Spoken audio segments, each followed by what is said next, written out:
Hey guys, welcome back.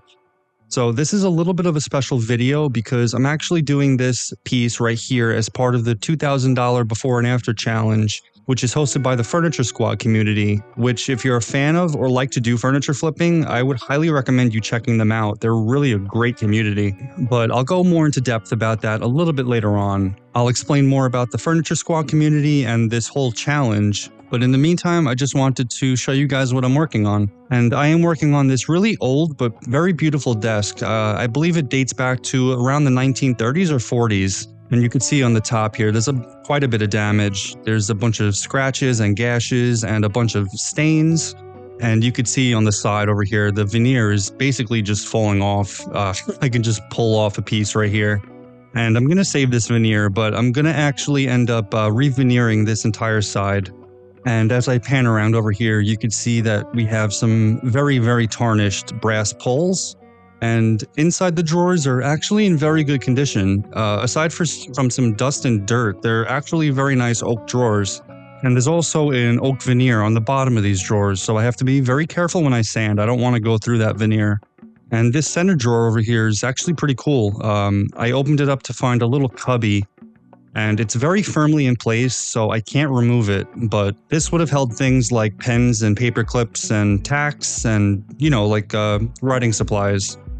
And checking out this base now, this base is really cool actually. If you look closely, you could see on the bottom here, it's actually made of veneer.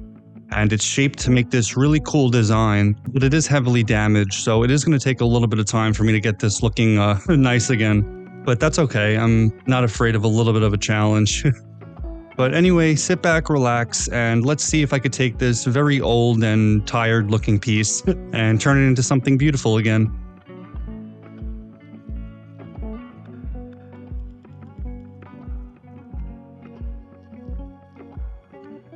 So I'm going to be starting off here by just giving this a really, really good cleaning.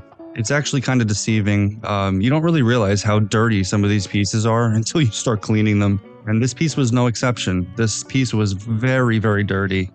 And you'll see here in a second, just from this little bit that I'm wiping up right here, you'll see how absolutely filthy this piece was.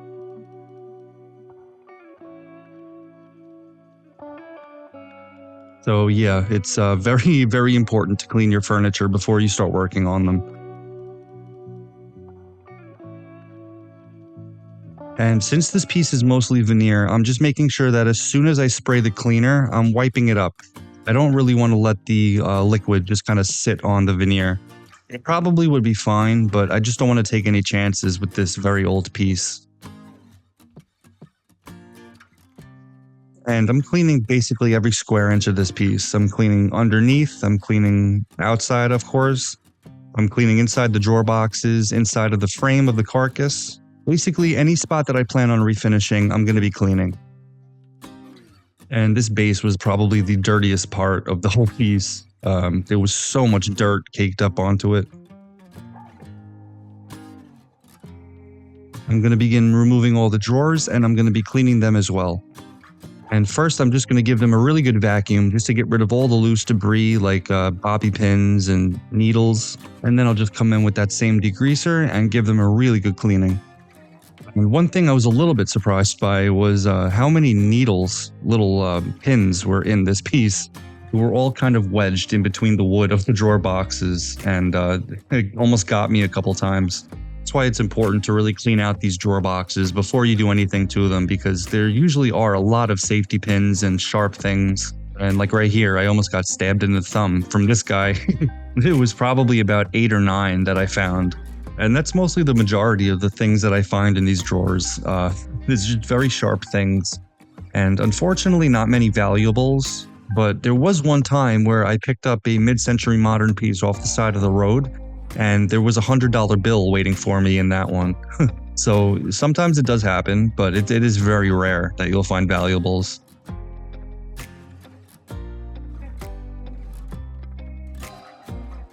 Alright, so I cleaned this piece basically head to toe, so I'm going to begin scraping now. And I'm using my new carbide scraper. And this thing is really great. It has a little handle on the top of it just to give you a little bit more control while you're using it. And I'm just doing a little test scrape here, and the finish came right off. It was so nice. I love when finishes just scrape off so easily like this.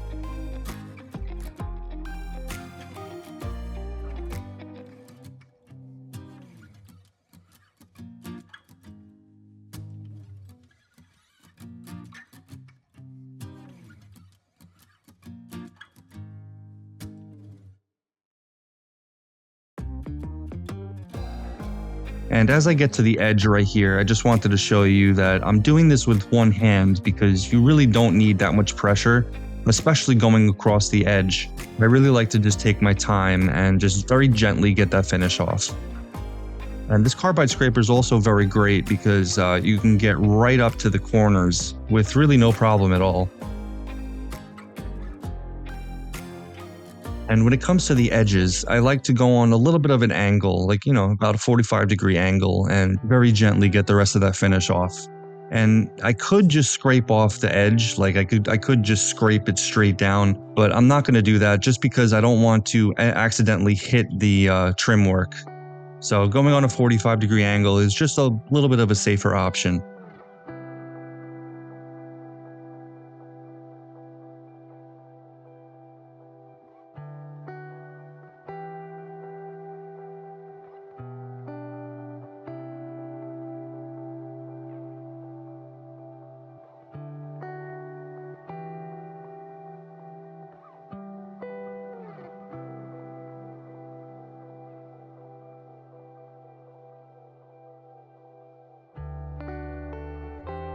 I'm going to be using my detailed scraper here to scrape the finish off of the trim work. And this little scraper is actually really great to have, especially if you're scraping like trim work and stuff like that.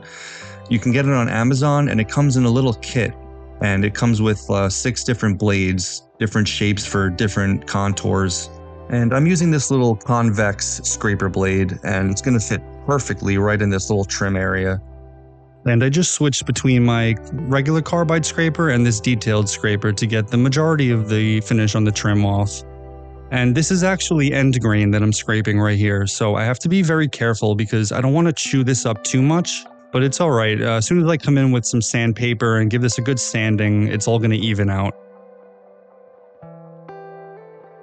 Now, I could have used a chemical stripper on just the trim work. That probably would have been a very easy way to do it as well. But I really love to scrape when I can. It's probably one of my favorite ways of removing a finish, and I didn't want to bring out a chemical stripper if I didn't have to. And I do end up using a chemical stripper on the lower portion of the desk, but in my opinion, the least amount of chemicals that I have to work with is always the better.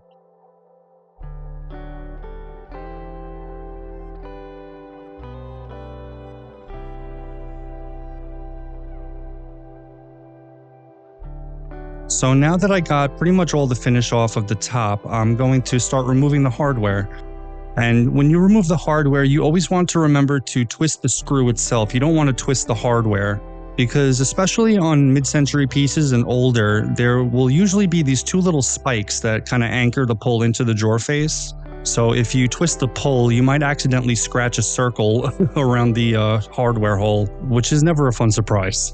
So just remember to twist the screw, don't twist the hardware itself. And I'm just going to leave these drawers on the side over here while I start to strip down the rest of the piece. And to do that, I'm just going to use Clean Strip Premium Stripper, which is the stripper that I really prefer to use. It's extremely effective at cutting through finish in literally just a couple of minutes. And I'm choosing to use a chemical stripper on this portion of the trim work because this trim is a little bit more decorative. There's a little bit more of a decorative element to it, and it would be almost impossible for me to scrape this off. Especially on this piece of trim right here, it's just way too decorative, and scraping just isn't going to cut it. And all I'm doing is I'm just applying the stripper with a chip brush, letting it sit for maybe about 5 minutes, if that. And then I'm coming in with a stiff nylon brush and I'm just scrubbing off that finish. And you can also use steel wool for the same purpose. It's very effective using steel wool. I just personally like the stiff nylon brush, so that's just what I'm using. I do end up using some steel wool a little bit later on though. So after I disturbed all the finish by scrubbing it with the stiff nylon brush, I'm just coming in with some acetone on a shop towel and just wiping up all the residue. And you can also use mineral spirits for the same purpose. I just personally find that acetone works a lot better for me. And also, acetone has this way of kind of cutting through finish, especially lacquer, and kind of dissolves it. And it doesn't do that with every finish, but most finishes that I have tried, it does work, and it works very well, actually, in terms of dissolving the finish at least. And you can see I'm coming in with a second round of stripper because the first round didn't get everything off, so just doing a second round of stripper, and I decided to flip the desk on its back just to make it a little bit easier to strip. And especially right here, this is really the main reason why I decided to use a chemical stripper. It really would have been impossible for me to scrape all the finish off on this trim work.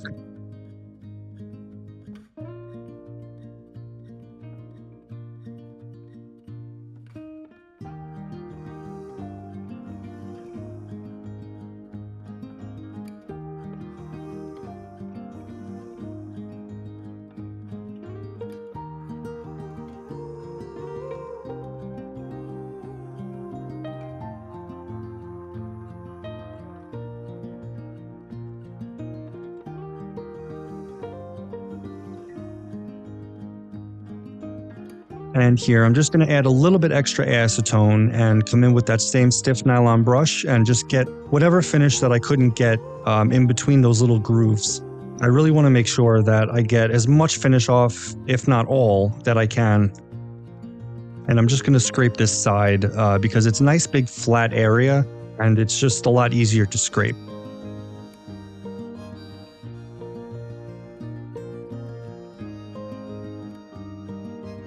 Now on this side, I just took all the remaining veneer off, just pulled it right off. I'm going to sand it with a 150 grit and put a new veneer on. But we'll come back to this later on. Now I'm just going to start stripping down the drawers. And I like to put a little piece of tape underneath the screw holes just so that no stripper seeps down through there and drips all over the drawer box, because that could be a real mess. And I'm just using the same Clean Strip Premium stripper. And yeah, I'm just going to start stripping down the drawers. And you're going to notice that there's some trim missing from these drawers. Don't worry about that. I'm going to be addressing that in a little bit.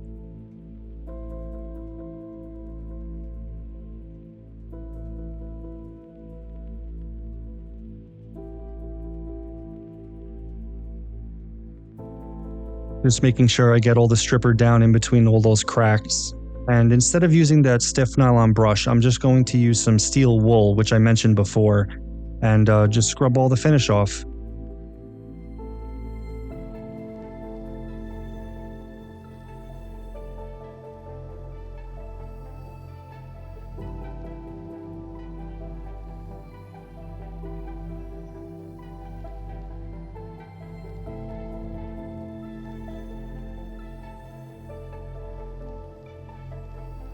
And after I use the steel wool, I'm just using that same acetone just to clean up whatever residue is left over. And these drawers really are beautiful. We have some quarter sawn oak on the big long drawer. And up here on the other 4 drawers, the little drawers, we have, I believe, is oak burl. I could be wrong, but it kind of looks like burled oak to me. But whatever it is, it's beautiful. And it's time to get the base. And I'm just cleaning up this base a little bit because there are a bunch of spider eggs and just grossness. And I just want to make sure that that's all clean before I continue. And this base is pretty intricate. I keep calling it a base, but I guess you can really call it the legs. But either way, there's a lot of detail in them, especially on the bottom. The bottom is actually veneered, and it makes this really cool pattern.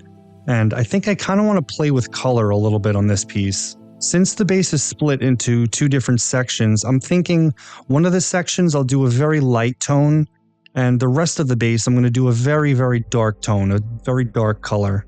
And I think this is going to look really nice because it's really going to accentuate that pattern on the base. And if it ends up looking like what it looks like in my head right now, I think it's really going to tie the entire piece together.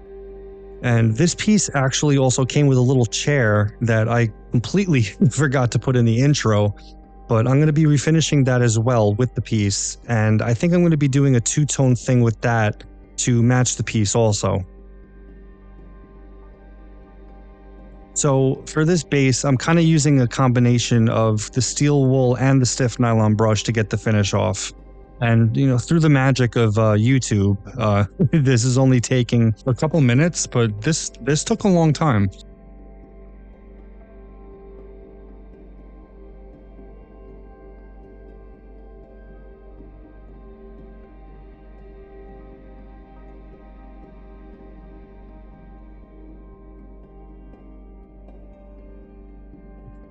And one thing I really like about this stripper is that it's the consistency of gel. So it clings very well to vertical surfaces, and it makes stripping something like this base extremely easy.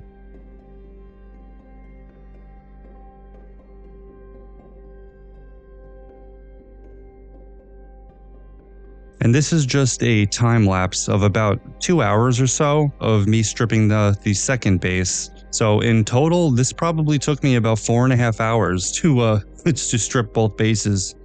Patience is definitely something that you need if you're going to be doing this. So finally, I stripped off all of the finish on this piece, and I'm going to come in with a 180 grit sandpaper and start sanding. And I'm using 180 grit to start with because I've already removed the entire finish via scraping. So if I go in with anything coarser than 180 or maybe even 150, I risk sanding too far into the veneer and I risk getting blowout. And I really don't want to do that. So I'm being on the safe side and I'm sticking with 180. I do tend to see a lot of people sand their finish off, and I wouldn't really recommend doing that just because when you sand a finish off, you usually have to start with a very coarse grit, and by the time that you've gotten through the finish, you've already eaten through too much of the veneer. So I would recommend just using either a scraper or a stripper just to get that finish off first, and then come in with a higher grit and start sanding. And by doing that, you're going to significantly lower the risk of going through the veneer.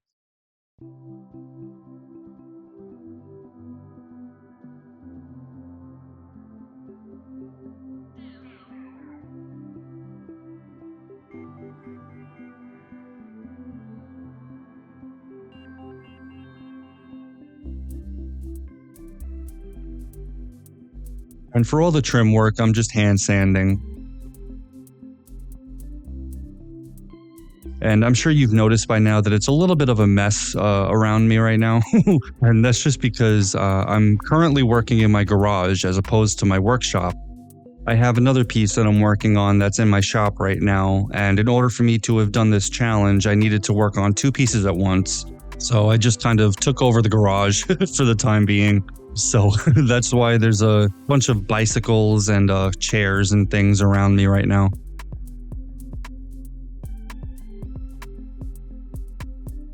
So I'm sanding all the trim work to 180 grit, but I'm going to be sanding all the veneer to 220. And that's because all the veneer, I'm going to be staining a much lighter color than all the trim work. The trim work is going to be very dark, and the lower grit you sand to, the darker a stain is going to appear. So I want this trim to be very dark, so I'm sanding a little bit lower than the veneer.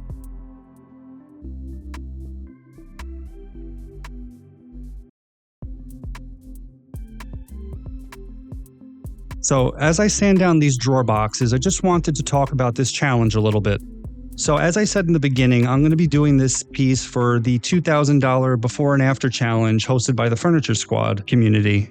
And I'm going to be competing against over a dozen other extremely talented creators. And you guys are going to choose who the winner is. So first place is $1,000, second place is $750, and third place is $250. Honestly, even if I don't win, it's just an honor being here with so many talented people. And I really can't wait to see what everybody does. And if you're a fan of or like to do furniture flipping, I would highly recommend joining the Furniture Squad community. It's really an amazing community. And if you're interested in voting or becoming a member of the Furniture Squad community, just scan this QR code and it'll bring you right to where you need to be. And you may also win a prize of your own.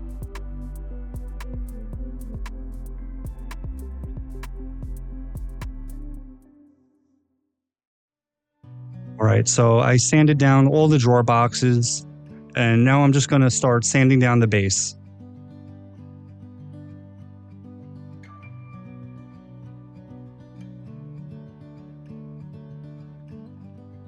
And as you can see, I'm hand sanding almost this entire base, but I will come in with my surf prep and just get all the flat areas just to make this a little bit faster. And I had to be very careful on this decorative veneered portion of the base because the veneer was lifting quite a bit, and I didn't want to remove any more veneer than I had to.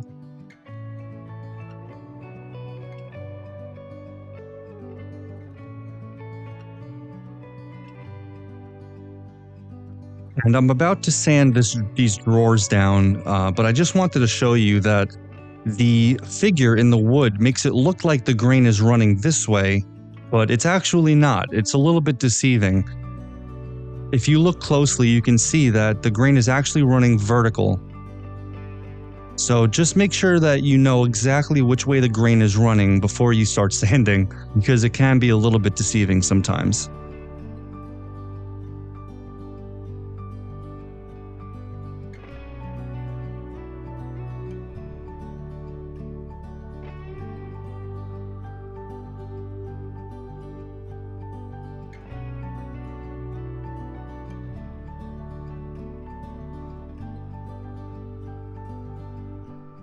And the trim work on the drawers, I'm going to be staining the same color as the trim work on the rest of the piece, just to keep it cohesive.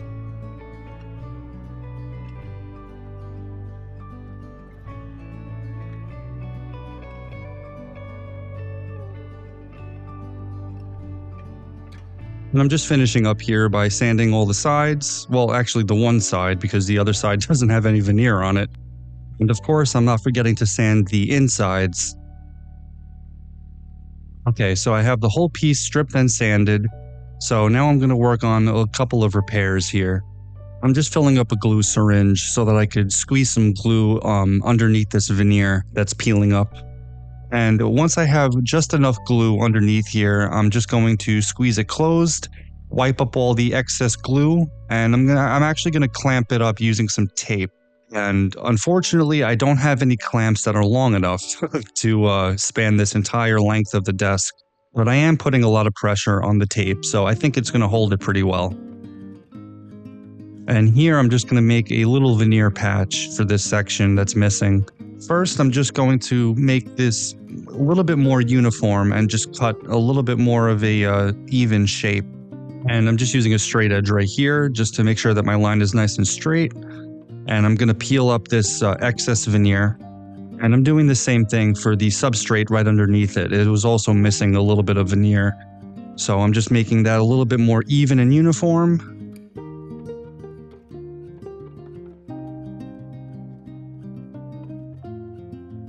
And here you could just see a little bit of a better shot of the substrate underneath. I have to make a patch for that first, and then I can make the patch for the veneer that sits on top. And to do that, I'm just going to use some tape, and I'm just going to basically trace out the little shape of the veneer that I need to cut. And after I have that all traced out, I'm just using a razor blade to cut out that little piece of veneer. And I don't recommend that you cut on top of the piece that you're working on. I just didn't realize it, I guess, in the moment.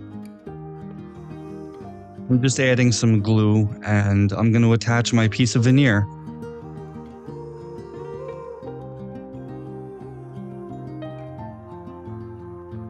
So now that I have the bottom substrate part filled in, I'm going to do the same thing with the top piece of veneer.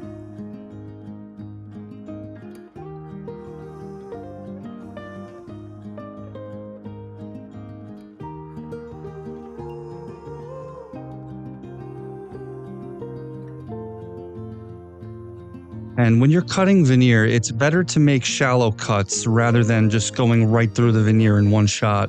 You want to make a bunch of shallower cuts and slowly slice through those wood fibers. It's not like slicing through paper or cardboard. It's a little bit different. You got to really take your time and be delicate with it.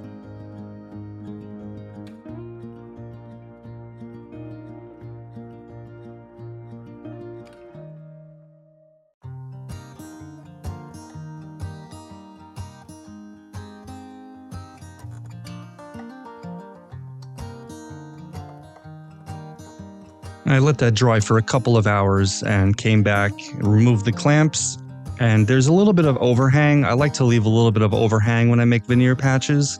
So I'm just going to sand the excess off and sand it down to shape.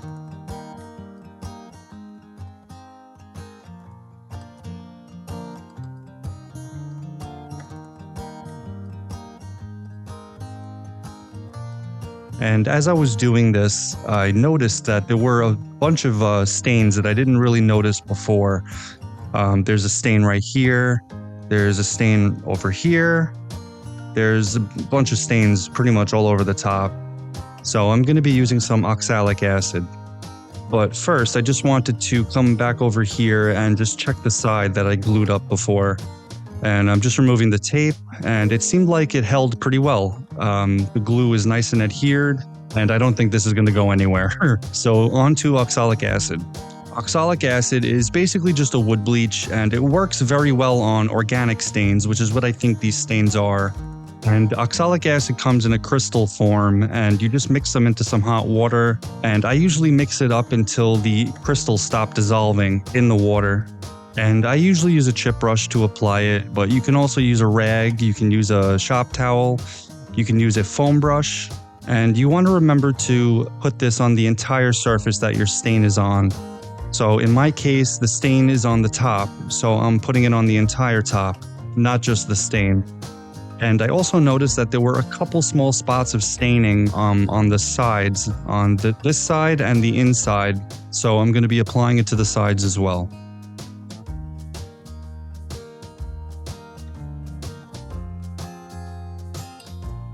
And after you apply the oxalic acid, you want to let it completely dry. So in the meantime, while that dries, I'm just going to concentrate on this base. And with this base, it's kind of the same thing as the top. There is a substrate veneer, and there's the top layer of veneer. So first I have to repair the bottom layer, the substrate layer of veneer. And after I do that, then I can come in and fix the top layer. Now, what makes this a little bit trickier than the piece of veneer that I fixed on the top is that this veneer is such a strange shape, and I've never really had to cut out a shape like this on veneer before, so this is going to be a very interesting time.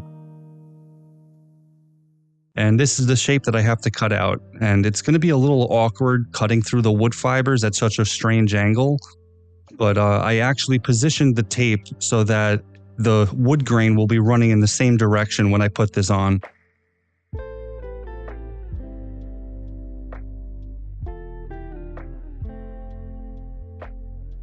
And remember, this is the bottom layer of veneer, so you're not even going to be able to see this. So it doesn't have to be perfect. I'm just basically trying to make some support for the top layer of veneer.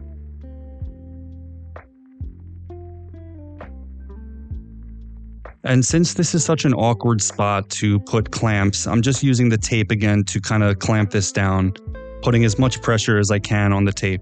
And it actually worked out perfectly.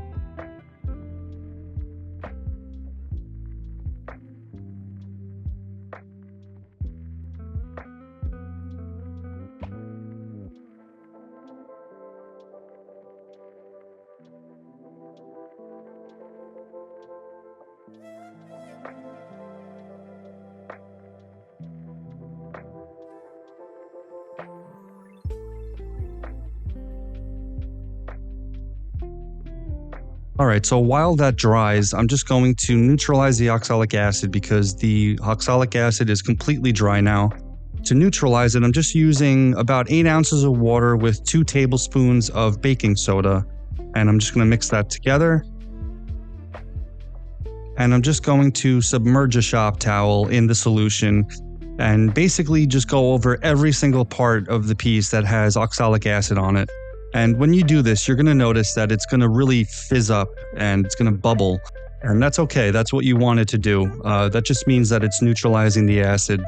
And you're going to want to keep going over it until there's no more reaction happening. So there's no more bubbling, there's no more fizzing. And as soon as that happens, you want to grab a dry paper towel and just dry up the entire surface. And I say that because you really don't want to let water or any kind of liquid sit on the veneer. You really want to get it on and get it off.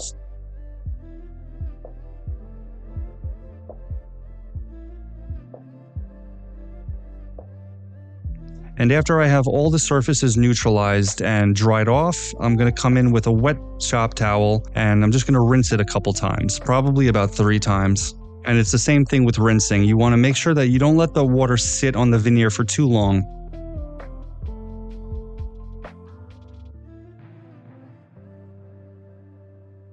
All right, back to this base. My patches that I made dried up very nicely, so I'm going to continue here. And you probably noticed that the wood that I'm splicing in here is a very obviously different color to the wood around it. But that's okay, that's really no problem because I'm going to actually end up staining and toning the base. So in the end, it's going to look pretty nice. It's going to blend in pretty nicely. And I'm under no illusion that this is going to end up being perfect, but I'm just going to do the best that I can. You know, I'm not an expert. There is a lot that I do know, but there's a lot that I don't. And doing veneer patches like this is definitely outside of my comfort zone. It's definitely a little bit of a challenge, but that's a good thing. You know, the more you challenge yourself, the more you learn. And this is definitely a learning experience for me. I'm okay with making mistakes too. You know, that's really how I learn the most. In my opinion, at least, I think mistakes can potentially be a very good thing if you learn from them. And sometimes it's not even a mistake, it's just that you do something a little bit different than somebody else. Long story short, all I'm trying to say is that we need to be a little bit less critical and hard on ourselves and just enjoy the process.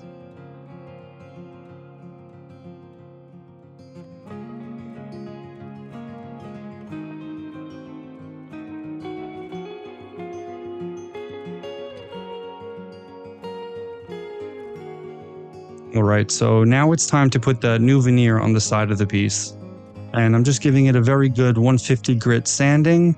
And I'm sanding because I want to make sure that the entire area is nice and smooth and level. I don't want any little bumps or dings showing up through my veneer. And the glue that I'm choosing to use is called heat lock glue. And this stuff is great. It's a very, very strong glue. And all I'm doing here is I'm applying it to both surfaces. I'm applying it to the side of the piece, and I'm also applying it to the veneer that I'm going to be using. And I just got to be careful with this chip brush because sometimes little hairs from the chip brush like to kind of fall off, and you don't want that because it very well may show through on the other side. And you want to let both surfaces completely dry to the touch. And after they're completely dry, I'm just going to ask my dad for some help here because I need to hold this very, very still while I get the iron, which is the next step. And I have this iron on the highest setting and with no steam. And the heat from the iron is actually going to reactivate the glue, and you're going to get a very, very strong bond. And I'm keeping the iron moving because I don't want to burn the veneer, but I do want to activate that glue. So I'm just moving at a very steady pace.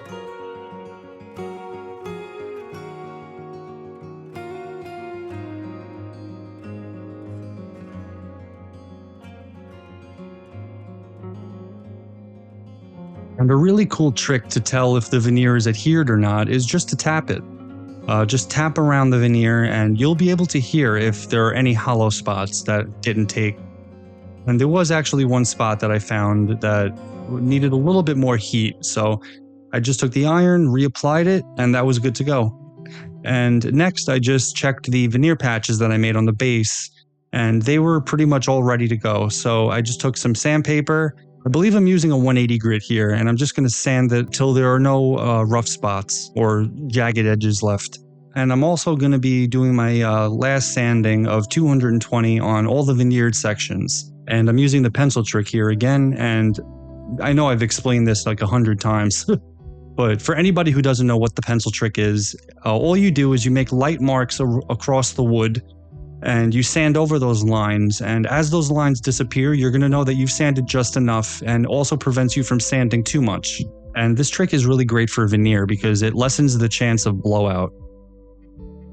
So there were a couple drawers that needed some attention with the trim work. Some of the trim was missing, so I'm going to use some quick wood to fix that.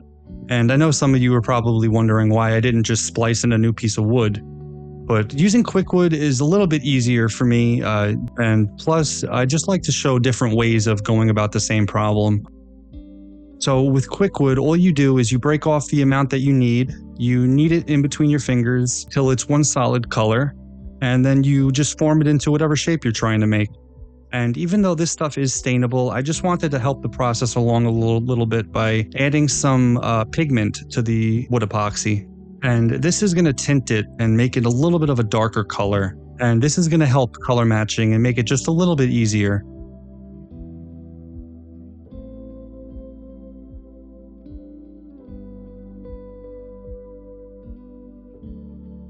And I'm just adding 2 little small nails just to give the quickwood a little bit of something to grip. And then I'm just going to do my best, at least, to match the trim.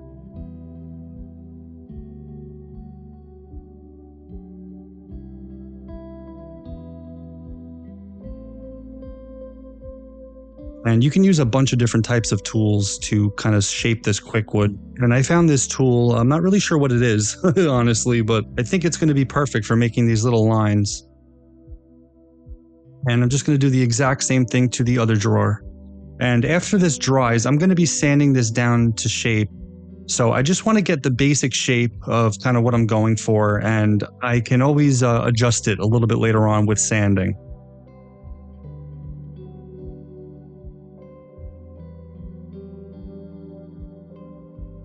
I'm going to be using a water-based stain by Saman in the color of dark walnut to do all the trim work. And this isn't going to be the final color, but it's going to give me a really good base color for the toner that I'm going to be putting on a little bit later on. So the final color is going to be a lot darker, but in a similar tone to this color right here.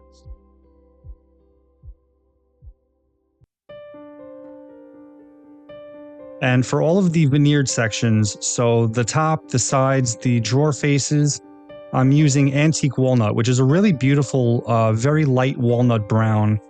And I think this is going to give a really beautiful contrast with the very dark trim that I'm doing. And just like the trim, this isn't going to be the final color. This is just the base color, and I'm going to build on it with the toners. And because I want this top to look like a solid piece of wood, I'm going to be staining the top trim the same color as the veneer, but all of the other trim is going to be extremely dark.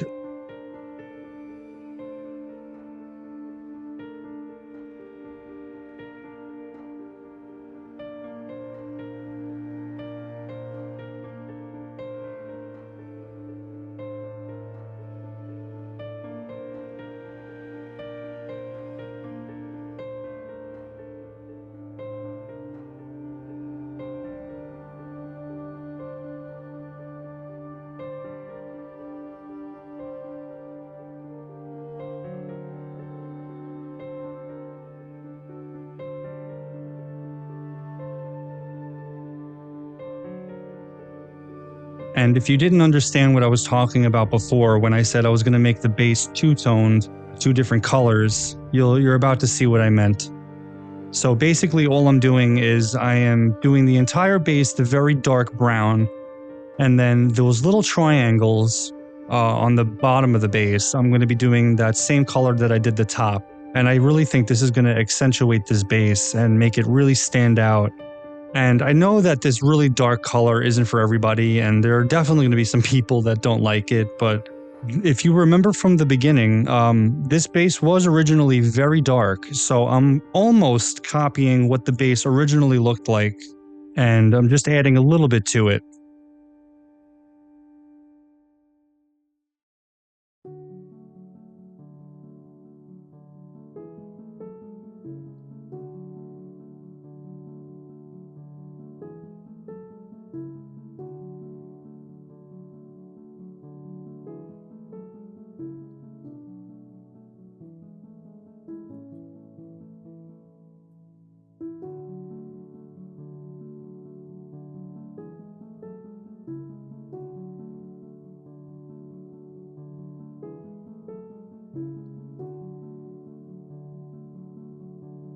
And while I let that stain dry, I'm just going to sand down this quickwood.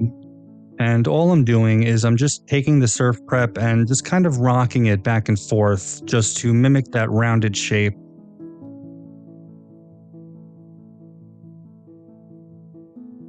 And after doing that to both drawers, I'm going to come in with that same dark walnut stain and stain all the trim work.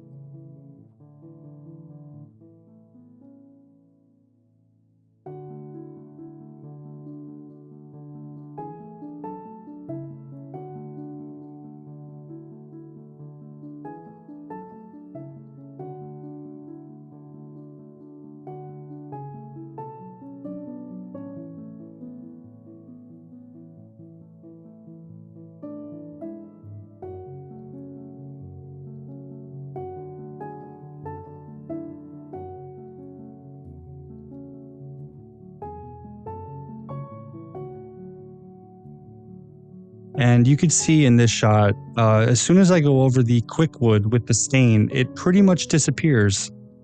And that's the really great thing about this water-based stain, is that it's very opaque, almost like a paint, but not quite a paint. And I know there's a lot of people that really don't like that opaque look, but that's just the kind of look I was going for with this piece. At least just for the trim work. All the other wood grain you're going to be able to see, it's just that trim work that I wanted to make very opaque.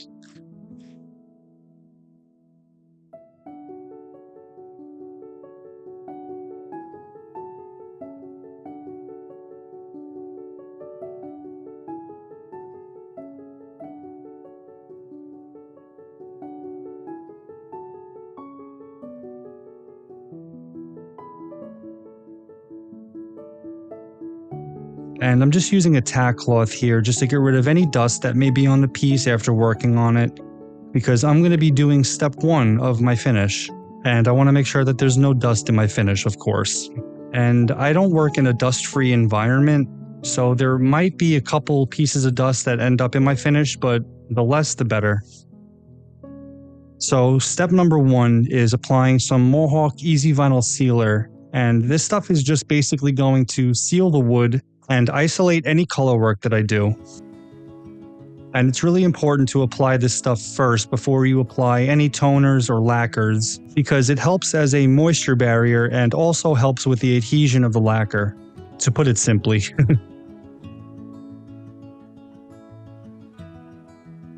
And I'm covering the entire piece in this stuff, so I'm going to be doing 2 coats of the Easy Vinyl Sealer, lightly sanding in between each coat.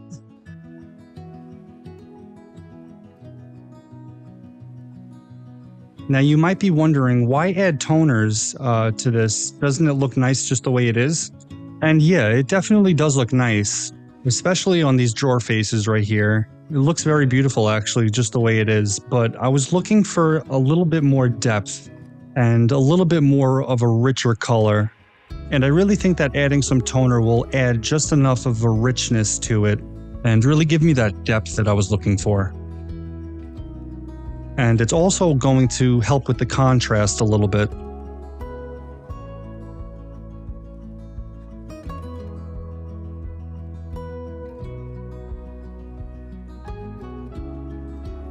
Just wiping up the dust, and I'm going to be adding my first toner, which is medium brown walnut, and you can see that richness start to come through.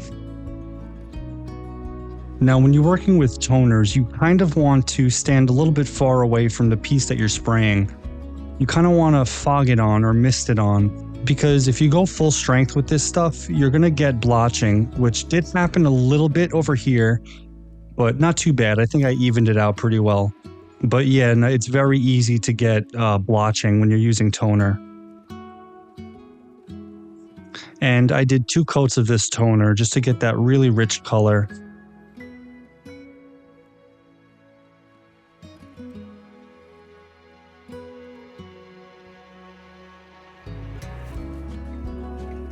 And I only did 1 coat of this toner on the drawer faces because for some reason the color was a lot more intense when I sprayed it on the drawer faces than on the top of the piece.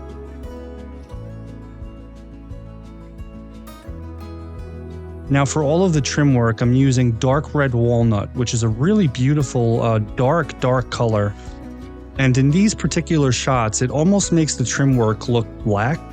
But it's definitely not black, it's just a very dark brown.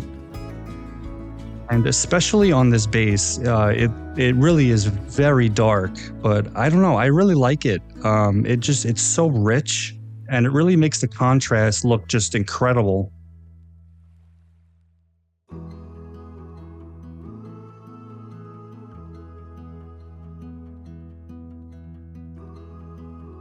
And here I'm just spraying the medium brown walnut toner on those little triangles.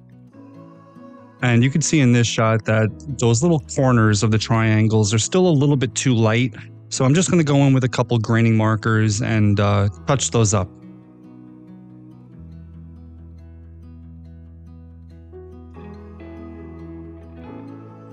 And here I'm just spraying a little bit of toner with a paintbrush, and I'm just painting on the toner onto these little decorative areas, because it would have been a little bit too much of a pain to put some tape there.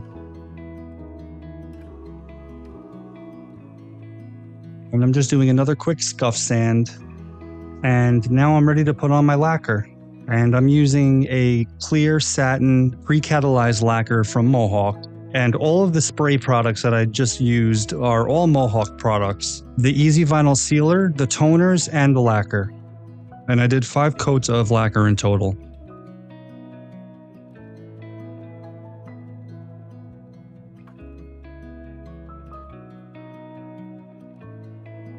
Alright guys, we're almost there. I promise. I know this is a very long video, but I tried my best to squeeze everything into under an hour. So the last 2 things that we have to do now is just fix up this chair and clean up the hardware. So first, to take care of this chair, I'm just going to kind of disassemble it a little bit. I'm just taking these little brace pieces off, and then I'm going to take a mallet and, as gently as I can at least, I'm just going to disassemble the legs. And I'm not taking every single joint apart, I'm just taking off the ones where the glue has failed. There were a couple joints that were still very strong, so I didn't want to mess with those too much. And instead of using a chemical stripper to get this finish off, since this is solid wood, I'm just going to sand through it. And I didn't show it, but I did clean this chair very thoroughly so that when I sanded, I didn't grind any of that filth down into the wood grain. And I'm starting here with an 80 grit just to get all that finish off, and then I'm going to climb up through my grits to a 120 and then a 180 to finish.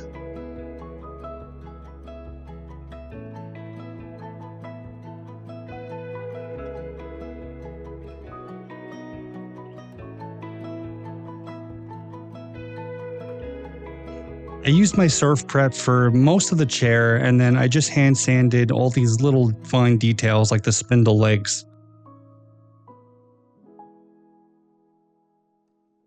And of course I used the pencil trick to climb up through each grit.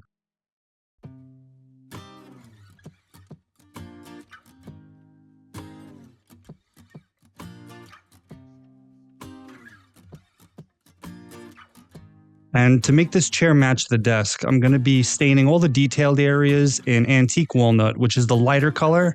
And then I'm going to be staining the rest of the chair in dark walnut, which is that much darker color.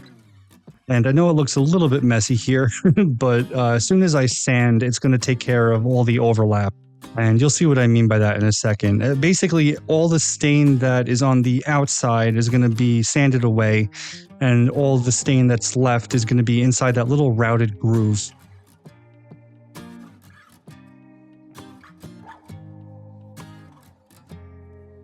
And I didn't even realize as I was doing this, but I'm going to have to actually redo this part because I messed up a little bit. Basically what happened is there was a certain order that I had to do this in order to do it right. And unfortunately, I didn't plan ahead too far. So basically what I'm going to have to end up doing is just sanding through the toner that I'm going to be applying, and I'm going to have to restain and retone in a couple of areas.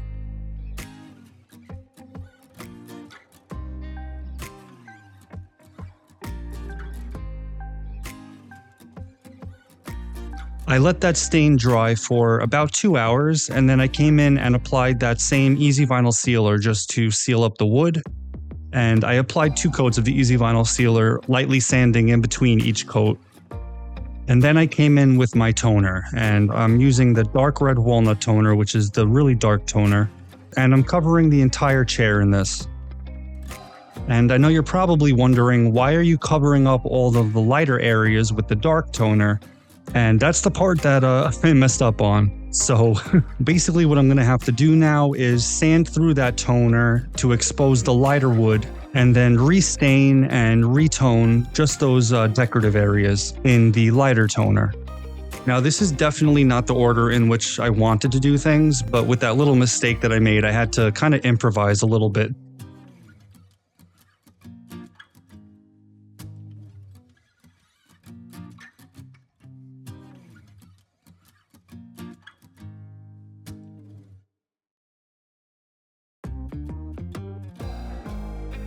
And I'm just sanding through that toner, and I'm gonna restain and retone.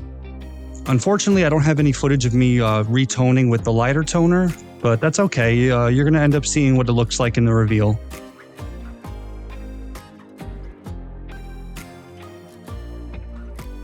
After the toner, I just sprayed on 4 coats of that same satin lacquer to finish the chair off. And I really wanted to reuse this chair bottom, but after spending about 40 minutes on this trying to take off the old upholstery with my dad, I realized that I was kind of beating a dead horse at this point. There were so many nail holes, and it was such an old piece of wood that I figured using a new one would probably be a better idea. So we just ran to Home Depot and got a new piece of 1/2-inch ply, traced out the old chair bottom, and cut it to the correct size. Then we just routed the edges so that it wasn't sharp when somebody tried to sit on it. And I am by no means an expert when it comes to doing this, so please forgive me if this is not the right way to do it. But I just went to Michael's and got some foam and cut it out to shape. And I believe my dad is using Super 77 here, which is a very strong adhesive, and then applied the foam. And then over the foam, we're basically going to wrap it in some cotton batting just to add a little bit extra softness to it, making sure to pull the corners very tight so that there are no wrinkles.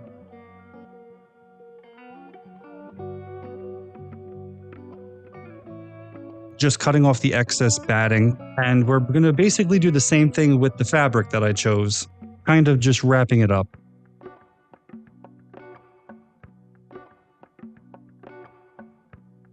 Alright, so there was a little dowel that was broken in one of the pieces of framing of the chair. So we're just using a punch here just to make the starter hole for the drill bit. Drilling the new hole, adding the new dowel and some glue, and we're going to start reassembling.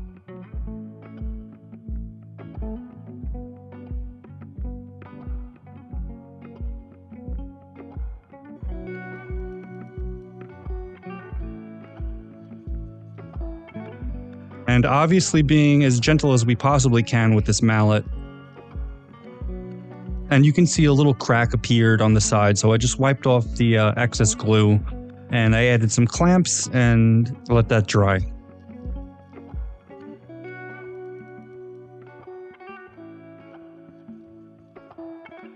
And one thing I totally forgot to include was some footage of me putting some Howard Feed wax in the drawer boxes. And also I replaced the back panel because it was kind of falling apart, so I just wanted to include that here.